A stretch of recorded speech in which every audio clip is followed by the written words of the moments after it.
Hello everyone, welcome back to Naomi's Bookshelf. Here I am with my mid-month check-in as I don't know what I am. I finished 3 books so far this month and I enjoyed them all. However, I have officially decided to announce, I guess in a way, that I have hit a slump. I am in the middle of a reading slump and I don't see myself getting out anytime soon. It's just really hard to read right now and the weather's changing. I don't know if anyone has heard about Canada's freezing temperatures lately, but this past week it has been minus 25 plus with wind chill, and it is wreaking havoc on my mental health, on my focus, and on my migraines. So I am just trying to read what I can, when I can, and right now that's not much. So I'm just gonna keep going. I'm gonna keep pushing, but basically I'm not sure if I'm gonna read any more this month. I'm going to do my best. However, I'm gonna let myself take it easy if I need to, and I'll also let myself pick up a different book if I need something to kick me out of this. So yeah, that's a disclaimer for, I guess, my end of the month wrap up. I don't know how that's going to go, but we will figure it out, I guess, as we go along. So I did read 3 books this month. I really wanted to do this video before the 14th, however that just didn't work out. So we're just gonna start off with the books that I have finished. I have finished The Long Winter by Laura Ingalls Wilder. I finished this one earlier this month and wow. It's funny because I was reading this and where I live we didn't have any snow for Christmas or for right after, and then right after I finished this book the next day the snow hit. And so it's kind of funny. So this one was very good. I felt like it was very powerful. The struggles that they had and potentially starving to death. It was quite an interesting take on it. And then even like this last week with our minus 25 feeling weather, even though it wasn't that much, but the wind chill really added to it. It was like, it kind of resembled this in a lot of ways, and certain events that happen in this book, especially with Alonzo Wilder, as you really see him become a prominent figure, I really felt for him in that situation. But yeah, so this one follows Laura and her family as they have left the shores of Silver Lake, and they are currently trying to make it on a farm when they are told that winter is hitting and they have a pitiful shanty as a home. And so this is where they go to town and they set up in a storefront that they own and try to survive the winter, which they are told is going to be a long one, and it ends up being 8 months. An 8-month winter where they're not having any food really, they're just struggling to make ends meet. The train isn't coming, there's no fresh food, because like I feel like food is the biggest problem in this book, but then also just like the dynamic of the cold and trying to survive and not having enough wood or coals to make the fire go. So wow, it's really heartbreaking and amazing what they had to go through an 8-month winter. And it's just, yeah, I really enjoyed this one. I'm glad to have picked it up, and it was a good way to start off my year reading something like this. Even though it's a little heavier, it's still like going home, so I'm really glad I picked this one up. The next book that I have finished this month is Lord Edgware Dies by Agatha Christie. It is also known as 13 at Dinner, and it is quite a good one. I really thoroughly enjoyed this one. I gave it 5 out of 5 stars. Actually, I gave The Long Winter 5 out of 5 as well. So this one is really interesting to me in how it was portrayed, and I figured it out I didn't figure it all out, but I figured out who pretty quick. I just was like, it's gotta be that. That's my only thought. But I really did appreciate this. It follows Lord Edgware as he is an interesting man. He is often seen as emotionally manipulative or abusive. He is very conniving and very like stick to your guns, old school kind of person. And his first wife has died. His second wife wants a divorce. And she has quite loudly proclaimed to the world if she doesn't get a divorce, she will kill herself. Or not kill herself, kill him. Because she just wants out. And so this is all like the pre-setup. And suddenly Lord Edgware dies. And then the question is, did she do it? However, she is seen at a dinner party the night before, or not the night before, the night during the death of my Lord Edgware. And so now the question is, who killed him? How did they do it? And what happened? So it's very well crafted. I really enjoyed it. Hercule Poirot is always magnificent at solving the puzzle. He figures out all the different little quirks that happen along the way, and I thought it was really excellent. It definitely, I definitely figured out who it was, because I had a gut feeling, but it had definitely kind of threw me off at parts. And then it also, this book took you in turns where it's like, I don't know how this all resolves itself, but I really did enjoy it. So yeah, this one was a 5 out of 5 and probably a new Agatha Christie favorite of mine, although I love a lot of her books, but this is probably a new favorite.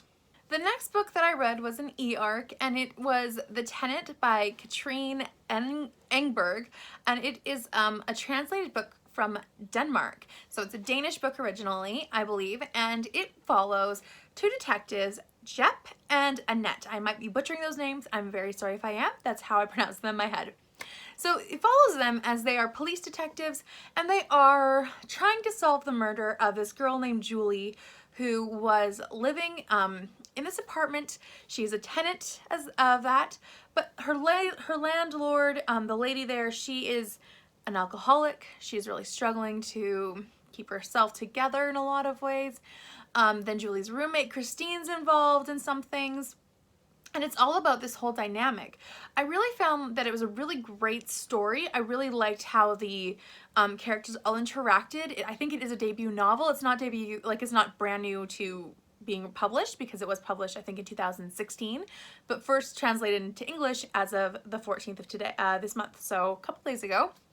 But yeah, so this one was very interesting. Like I said, it follows the detectives, but then there's this murderer who's playing catch and mouse with cat and mouse with Jep and Annette, specifically Jep. And I was engrossed. I was really interested in how it all went down. I felt like it was very intriguing and thought-provoking. I definitely had a lot of suspicions about some people, but I also really loved then how it all resolved itself. I thought it was very well crafted, and I really recommend it if you're into any mystery thrillers. And it's interesting because I thought it would be like The Lock Every Door by Riley Sagar, and it's not. It's definitely not, because Lock Every Door is a lot more like about the tenant who's currently living in the building. However, this one is about the people around her and how they're all interacting and how things develop from there, like where things go, who has been seen, who has seen the murderer, different events that had happened. It also was really interesting in how I had just read The Snowman by Jo Nesbø, which is a translated book as well from Norway. And it's interesting how like that one is so much more gritty than this one. So this one is very much just a mystery with thriller elements, a really good cast, a well done murderer, and very complex. I really did enjoy everything about this book. I don't even remember why right now, and I feel like that's just my memory from my depression trying to rear its head. But I gave it 4 out of 5 stars. I think it just left me without that 5-star feeling, but I totally recommend it. You should totally pick it up. It did come out on the 14th, so you can still pick up within this week and be the first ones to read it. But yeah, highly recommend, really enjoyed it, and I'll definitely be picking up more from this series as it comes out in English. So as this is a mid-month check-in, I am going to talk about more than just the books that I've read so far this month. I'm going to tell you what I am currently reading or trying to read. So the first of these is this monster of a book, which I've held up in many a video so far. Anna Karenina. I am currently, let's see, 353 pages into my 800-page copy, so I'm almost halfway. However, I am just not finding the motivation to pick this one up. I love it, I'm loving it, but I'm also like, I'm not having the motivation to pick it up. I also have the audiobook, and I have no motivation to pick that up. I need to get on it, but honestly, I know I said I'd have this done by January, end of January, and that's not gonna happen. I'm pretty much guaranteeing that. So my Timeless Tomes edition about Anna Karenina, my discussion video about it, will probably be up end of February. So I can have more time to get through the next 450 pages. But yeah, This one I am enjoying, but man, I don't want to pick it up right now, and I don't know why. It's probably just my mood and the weather and everything else. The next one is one that I actually was recommended to me and I got it from the library, and that's Meg, Jo, Beth, and Amy, The Story of Little Women and Why It Still Matters by Anne Boyd Rowe. Now this one was recommended to me by Hannah's Library, I believe. I'll link her down below, and she told me that if I loved Little Women and wanted to read a feminist version of it, I should pick up this. So it's nonfiction, and it's about, I've read only the first 80 pages, 80 pages, and it's followed, the first 80 pages were basically a recap of Louise May Alcott's life, and how she wrote the books. So the next is going to be analysis, I think, of the characters and then how it relates to people and why it's important. So I am excited to finish this, but I also am just like, I need to pick it back up again, and I am really struggling with that. But this is one that I'm really enjoying so far, and it's nice to get kind of a downsized version of Louise May Alcott's life in a quick recap, basically. So yeah, this one I am excited to finally finish, even though I just got it a week ago. So yeah, gonna finish this one this month, I really hope. The next one is, oh goodness, this is I think the last one on this, was my library book club pick, and I was not feeling motivated to read. I had no interest in reading, and in spite of good books that I'm reading, or currently in the middle of, and so I just didn't finish it in time. They've already met, but I really want to finish it. I am 80 pages into The Clockmaker's Daughter by Kate Morton. I am finding this very interesting, the writing style I really enjoy. I'm a little confused about The Clockmaker's Daughter point of view. I feel like I might have missed something, so I'm a little confused, but I am enjoying it and I do want to finish it. I really hope I can. However, this month I am going to finish out things I've committed to, and then otherwise I am going to just mood read. So hopefully I finish these books. If not, maybe next month. I am still going to read Little Men. Haven't started it yet. And I am going to be reading Pillars of the Earth, the first section, with Elizabeth Ann Reads. And I need to pick that up because I have to read 250 pages of that by Friday. So I really want to get it done, but I'm also just not in the mood, and I feel like I have to push myself to be in the mood.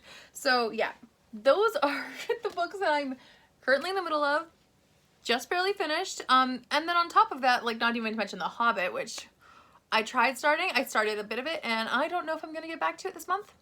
So I might be skipping that part of the Lord of the Rings read along. I might be just going straight to The Fellowship of the Ring. But yeah, basically I'm just going to do what I'm committed to, and I'll mood read the rest. And hopefully I can get some good quality reading in, get out of this slump, and hopefully the weather will be good. So thanks for watching. I don't know how this all turned out. I really hope that I was able to share my thoughts clearly. We'll see when I edit it how I feel.